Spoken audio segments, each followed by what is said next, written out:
গত 23 সালে 28 অক্টোবর ঢাকার মহাসমাবেশে বিভীষিকাময় অবস্থায় আমাদের উপর নির্বিচারে আওয়ামী ফ্যাসিস্ট সরকারের পেটুয়া বাহিনী আমাদের উপর গুলি চালিয়েছে বন্ধুগণ। সেই সময় আমরা দেখেছি বালিয়াডাঙ্গি থেকে মাত্র 10-12 মিনিট নাইকো ছাড়া আর কোনো লোক যাওয়ার মতো ছিল না। আজকে দেখেছি কত বিএনপি নতুন ভাবে এসেছে আমাদের কাছে পুনর্বাসন হতে চাই। বালিয়াডাঙ্গি উপজেলা বিএনপি কিছু নেতৃবৃন্দ রয়েছেন আওয়ামী লীগের পুনর্বাসন করতে চাই, আমরা তাদেরকে বয়কট করি। এই শ্রমিক দলকে ইস্টাবলিশ করার জন্য তবিরুল নজরুল আমি আব্দুর রাজ্জাকের নেতৃত্বে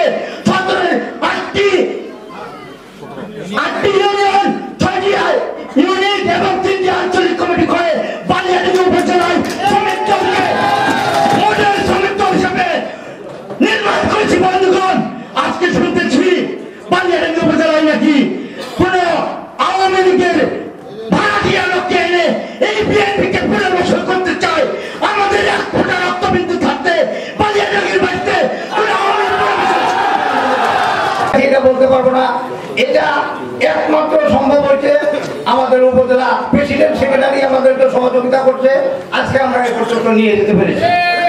আমরা একাই নিয়ে গেছি এটা বলবো না, বা একাই শ্রম দিচ্ছি এটা না। এটার জন্য আমাদের প্রেসিডেন্ট সেক্রেটারি আমরা যেরকম শ্রম দিচ্ছি তারাও আমাদেরকে সেটা শ্রম দিচ্ছে, বিদায় আজকে আমাদের এটা সম্ভব হয়েছে। বিগত হয়তো 36 বছর পর আজকে একটা যে সম্মেলন আমরা উপহার দিতে পারছি, এটা একমাত্র অবদান আমার জেলা শ্রমিক দলের সভাপতি জব্বার ভাইয়ের। তার কারণ হচ্ছে ইতিপূর্বে শ্রমিক দলের একাধিক সম্মেলন হয়েছিল, তারা আওয়ামী লীগের অনুসারীরা এইখানে এসে শ্রমিক দলের সভাপতি সেক্রেটারি ছিল। শ্রমিক দল বালিয়াডাঙ্গিতে ছিল, এটা আপনারা কেউ হয়তো জানেন না, কেউ চিন্তা করেন শ্রমিক দল কি জিনিস। এটা ছিল 4 দেওয়ালের মধ্যে সীমাবদ্ধ।